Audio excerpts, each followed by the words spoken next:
Mga ahensyang siniyasat at sinaliksik. Mga isyong tinutukan at binantayan. Mga personalidad na kinilala at kinilatis. Sa pagtatapos ng taong 2011, balikan ang pinakamalalaking investigasyon at pagsisiyasat sa mga tao, lugar at ahensya ng gobyerno. Ito ang Best of Investigation. Reporter's Notebook Special Year-End Report.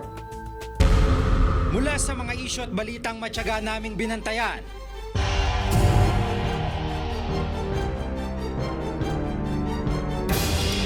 Mga ahensya ng pamahalaang binusisi at inimbestigahan.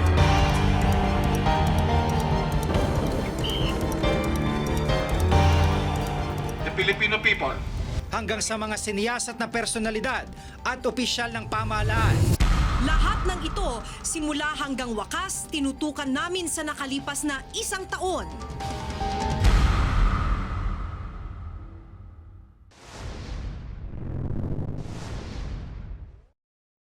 Isa marahil sa tumatak na balitang sa Reporter's Notebook niyo unang natunghayan ang bentahan ng ating mga likas na yaman, bahagi ng aming ikapitong taong pagtatanghal. Iba't ibang lugar sa bansa ang aming sinaliksik. Sa El Nido sa Palawan, natuklasan naming ang mga islang dapat ay protektado, lantarang inilalako sa internet. May binibenta pa talagang isla. May ganun yan na hinahanap yung mga may-ari, paano binibenta. If I remember it correctly, unang lumutang yan 3-4 years ago. Mga ganyan nakatagal yung islands for sale na yan. For some time, akala nga namin, di ba? Parang urban legend na yung mga binibenta. Na totoo pala, binibenta pala talaga yung mga isla. Sa Barangay Bebelada, nakilala ko ang nagpakilalang may-ari raw ng Turtle Island. Pero alam niyo po na yung Turtle Island ay ina-advertise sa internet. Hindi ko alam. Pero kilala niyo po si Eddie. Yun yung nagro-broker. Broker, oo. Sabi ko, kung kaya niyong ibenta na may problema, nasa sa inyo. Napag-alaman din naming tax declaration lamang ang hawak ni Mang Igmedio. Pero paliwanag ng mga eksperto, hindi daw ito katibayan ng pag-aari. Sa maling paliwanag ng tao na yung tax declaration ay titulo or proof of ownership. No. It only proves that you are paying taxes on the land. Ngayon, ang pagkakamali ng local government, nag-i-issue sila ng tax declaration. It's not just about one person na naibenta niya, nasa online, kikita mo pa sa internet na ito na, binibenta na, hindi lang to tungkol sa isang tao o dalawang tao na nakapagbenta ng isla. Tungkol to sa mga ahensya who are responsible for protecting, the assets of our country. Tapos hindi nila nagagampanan ng kanilang tungkulin. Mayo naman ang masabatang tone-toneladang black corals at iba pang endangered species sa iba't ibang pantalan sa bansa. Sa pagsasaliksik ng Reporter's Notebook, natuntun namin ang umano'y pinanggagalingan ng ganitong uri ng yamang dagat. Sa Tawi-Tawi nakilala namin ang mangingisdang si Al Basil, nagpakilalang sumisisid at nangongolekta ng black corals.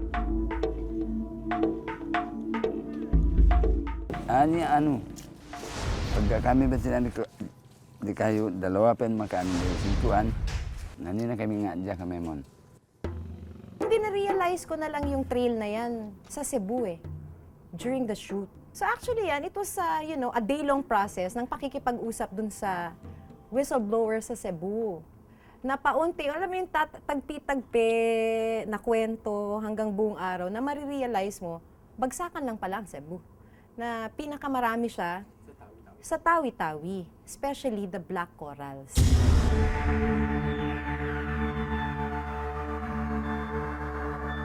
Iniulat din ng Reporter's Notebook ang kabundukang Minimina sa Surigao. Yung mga bundok na ito ay hinuhukay at yung mga nahuhukay na lupa ay diretso binababa dito sa pantalan na kanilang ginawa. Nakakarga sila sa mga dump truck at ina-unload naman dito sa mga barge na nakadaong dito. Tapos, ilo-load ulit nila ito papunta doon sa malalaking barko na babiyahin naman papuntang China, Japan at Australia. Pero pasakit ang pinsalang hatid daw ng mining sa ilang residente. Sa Barangay Urbis Tondo sa Claver, Surigao del Norte, personal kong nasaksihan ang epekto ng laterite sa kabuhayan ng mga taga rito. Dati po, gaano kaganda ho itong lugar niya dati? Maganda. Noon dati maganda. Puti ang balas. Ngayon, naging pula na.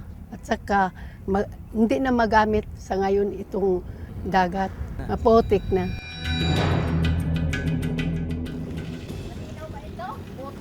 Tingin niyo ba mababalik pa sa normal yung buhay? Hindi na po. Yung mga bata namin, yung mga apo ko, paano na. Hindi ko matiis magtingin nito. Hindi na kami nabuhay ng madali. Sinabi namin sa mga tao na nandyan sa gobyerno, na paano naman kami dito? Wala naman sa amin na awa. Bilang host ng Reporter's Notebook, naramdaman ko na kumbaga na-achieve ko yung kailangan nating ipabot na mensahe. Na-achieve nung team yung mensahe na kailangan ipabot sa pamahalaan, tsaka dun sa mga mining companies. Kasi marami talaga nag-react na ikinagulat din nila, lalo yung DNR. Tila hindi nalalayo ang epekto sa kabuhayan na naganap namang malawakang fish kill sa lawa ng Taal. Hunyo nang natagpo ang patay sa Talisay, Batangas ang mahigit 500 tonelada ng isda. Nang mga sumunod na araw, kumalat pa sa mga ibang lugar ang mapaminsalang fish kill.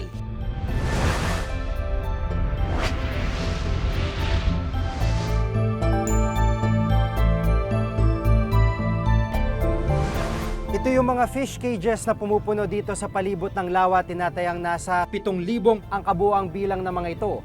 Bukod pa rito yung mga iligal na palaisdaan. Nakilala namin noon si Julio, hindi niya tunay na pangalan. 7 taon na raw siyang fish cage operator o namumuhunan. Hindi ang nangyayari sa kanila permit nila 4 din na bilog, pero dapat yon 2 permit. Pero 1 permit lang ang lumalabas. Ang pakiramdam mo nun, manghihinayang ka dahil ang kwento kasi doon, pwede naman sana nilang hanguin o kaya na-prevent yung ganong kalaki na pagkamatay o volume ng pagkamatay ng mga isda. Pero dahil nga gusto nilang mas kumita pa, palakihin pa ng konti yung mga isda, inabot sila nung ganong sitwasyon doon sa lugar. Ilang lugar din sa bansa ang binisita namin upang isiwalat ang iba pang malalaking issue ng pamahalaan. Sa Iligan City, nakilala namin ang grade 5 student na si Denden. Larawan siya ng isang kakulangang hindi madalas napapansin. Ang kakulangan ng mauupuan sa mga pampublikong paaralan. Bit-bit ang isang notebook at isang maliit na upuan. Sinamahan namin si Denden sa kanyang pagpasok sa eskwelahan. 5 kilometro o 2 oras na lakaran.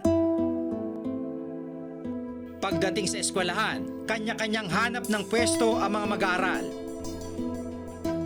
Ang iba nga, napilitang umupo na lamang sa mga tablang nakapwesto sa likuran. Maging ang upuan ng teacher, pinaghahati-hatian din ng 2 pang estudyante. Noong unang pinagmimitingan yan, sabi ko, napakadaming problema, bakit upuan lang ang pag-uusapan? That's how I felt. Pero, ang kinalabasan naman ay mula sa upuan. Mula sa upuan, makikita mo kung gaano nga kalawak at kalalim ang problema ng educational system ng Pilipinas. Araw-araw, baon ni John itong upuan na to sa pagpasok niya sa eskwela. Sa Batasan National High School, nakihalubilo ako sa mga estudyanteng maghapong nagtitiis sa silid na walang upuan. Bakit mo naisip na magdala ng sako? Para po makaupo yung kaibigan ko. Sumasakit ba katawan ninyo habang Minsan, mga paa. Dahil sa kawalan ng upuan, ang iba nagka-cutting classes na lamang. Bakit hindi ka na lang pumasok nung araw na yun? Miss, kasi wala po kami minsan upuan, tapos pag uwi sa bahay, wala pa po, madudumi pa po yung shirt namin sa uniform kasi maalikabok po yung saig. Gusto rin naman po namin mag-aral pero walang upuan. Sa amin pa po nasisisi kung bakit walang upuan. Ano ibig mo sabihin na sa inyo ang nasisisi? Miss, minsan nasasabi ng teacher kasi sobrang dami namin. Wala kaming kaya dati miss, marami daw, kompleto daw po yung upuan. Tapos ngayon na dumami mga estudyante, hindi na po nabigyan ng upuan kami. Morning, everybody. Good morning, Mrs. Villas. All right, may sit down. Sumakit ang buto ko kasi kailangan kong umupo para makausap yung mga estudyante. Ako sandali ko lang ginawa. Paano pa sila buong araw nilang ginagawa?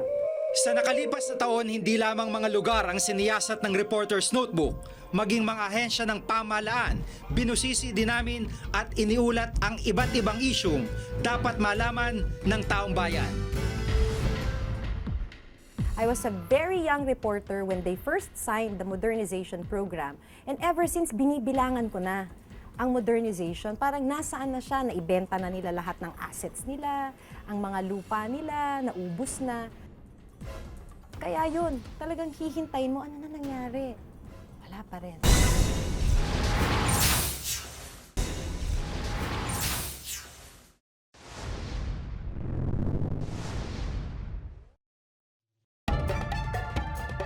Isa sa pinakamalaking istoryang ginawa ng Reporter's Notebook ngayong taon ang investigasyon sa Modernization Fund ng Armed Forces of the Philippines o AFP.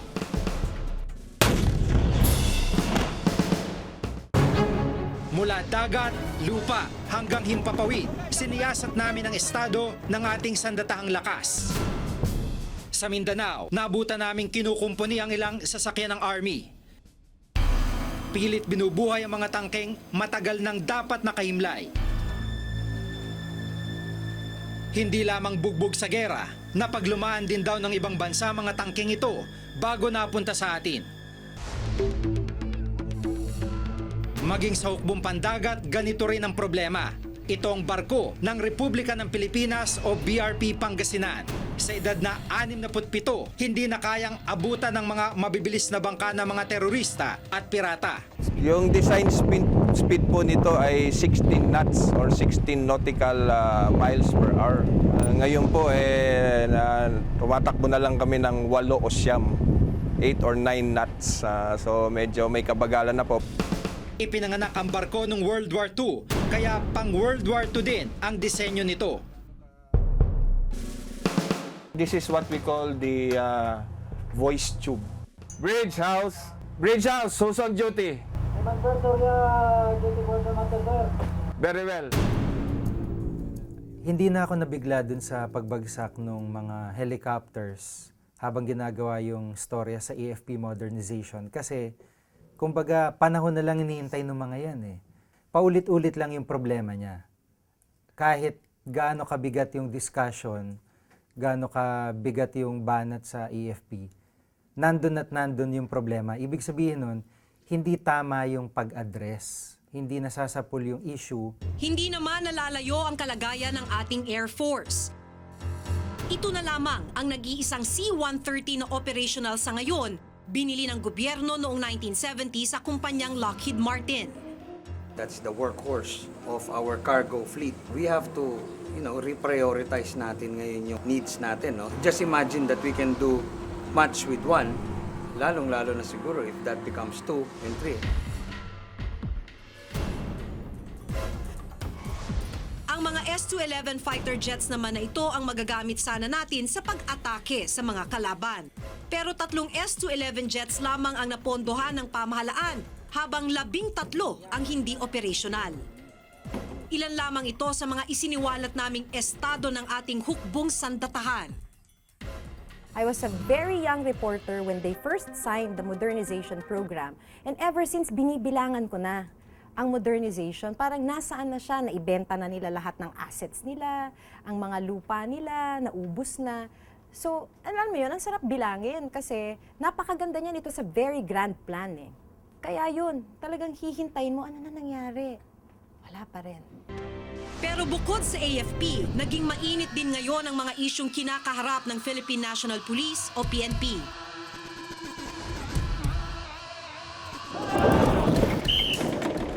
Gaya na lamang ng 3 Robinsons R-44 Raven 1 helicopters na binili ng PNP sa halagang 105 million pesos noong 2009. Natuklasan na 2 sa helicopters second-hand at pagmamayari di umano ng kumpanya ng dating unang ginoong Mike Arroyo. I did not purchase the helicopters from Mr. Po, and I will not allow him at this opportunity to use my name to extricate himself from the criminal acts he has committed.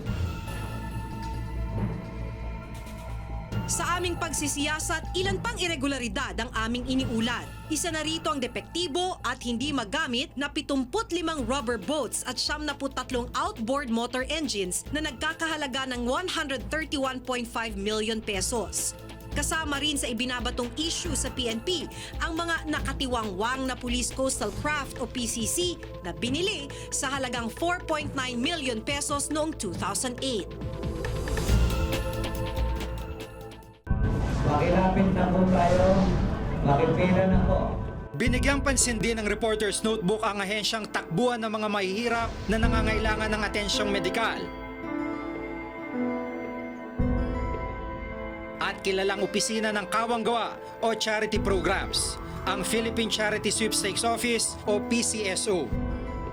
Naging sentro ng aming ulat ang sinasabing pagkalubog sa utang ng ahensya. To my dismay, the COA reported that we are, for the last, I think, 3 or 4 years, we've been suffering a net loss. So I couldn't believe that myself because, everywhere you go, they look at PCSO as so wealthy. Hindi pwede ma-bankrupt ang PCSO. It earns about 50 million a day sa gaming. Binalikan ng Reporter's Notebook ang mga ulat ng Commission on Audit sa nagdaang taon. Halimbawa, umabot daw na mahigit 1 bilyong piso ang utang ng PCSO noong 2009. Mahigit 300 milyong piso dito utang sa mga ospital. Bahagi din ng aming inungkat na issue ang mga ambulansyang ipinamigay daw ng libre sa 56 na gobernador at hindi bababa sa 50 kongresista bago umalis sa pwesto si dating Pangulong Arroyo. Nakakalungkot na ang isang ahensya na dapat tumutulong, lalo dun sa talagang pinakamahihirap, nababalot pa rin ng intriga. Sa nakalipas na 1 taon, naging parte na nga ng aming mga ulat ang pagbabantay sa kaban ng mga ahensya ng pamahalaan. Pero maging ang umano'y mga tagong yaman at isyu ng ilang opisyal ng gobyerno, sinaliksik din namin at inalam. Isa sa responsibilidad nga ng Reporter's Notebook, mangulit. When we say, kunyari, halimbawa na tayo tagapagbantay, actually nangungulit din tayo kasi there are stories na talagang paulit-ulit mong gagawin in the hope na makulitan, abay sana naman umaksyon.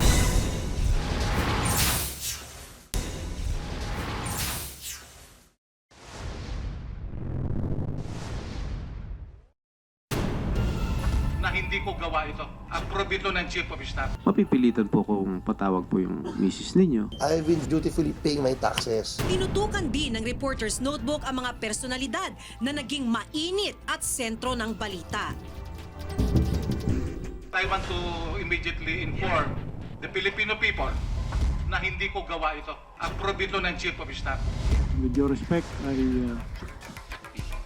Naging daan ang issue ng plea bargaining agreement sa pagitan ng Ombudsman at ni former AFP Comptroller General Carlos Garcia upang mas maungkat pa ang ilang sinasabing tagong yaman ng dating general. Nang suriin ng Reporter's Notebook ang Statement of Assets, Liabilities and Net Worth o SALE ni Garcia, mapapansing mula sa mahigit 700,000 pisong asset si Garcia noong 1993. Umakyat ito sa 2.83 million pesos noong 2003 bago siya magretiro. Natuklasan din ang 11 bahay at lupang pagmamayari ng pamilya Garcia sa Guimaras, Iloilo, Batangas at Baguio na nagkakahalaga ng mahigit 20 milyong piso. Nang sadyain namin ang sinasabing property nila sa Batangas, isang 1.4 million peso house and lot sa isang eksklusibong resort at subdivision ang sumalubong sa amin. Natuklasan din ang pagbili ng pamilya ng 43 million peso condo unit sa sikat na Trump Park Avenue condominium sa New York noong 2004. Iba pang condo unit sa East 34th Street sa New York at bahay sa Ohio sa Amerika. I would like to invoke my constitutional right against self-incrimination, Your Honor. at 7 mamahaling sasakyan na malayo sa nakadeklara sa kanyang 2003 salin. Bukod kay Garcia, isa ring dating AFP Comptroller ang naupo rin sa hot seat ng Senate investigation. Si retired Lieutenant General Jacinto Ligot. Nakakulimbat umano si Ligot sa AFP ng 207 million pesos. Nabulgar din ang 2 bahay sa Amerika na binili ng mag-asawa. At ang mahigit 40 biyahe ni Mrs. Ligot sa iba't ibang bansa. With your respect, I invoke my right for... Kasi pag hindi ka kasi sumagot sa akin o sa amin, mapipilitan po kung patawag po yung misis ninyo.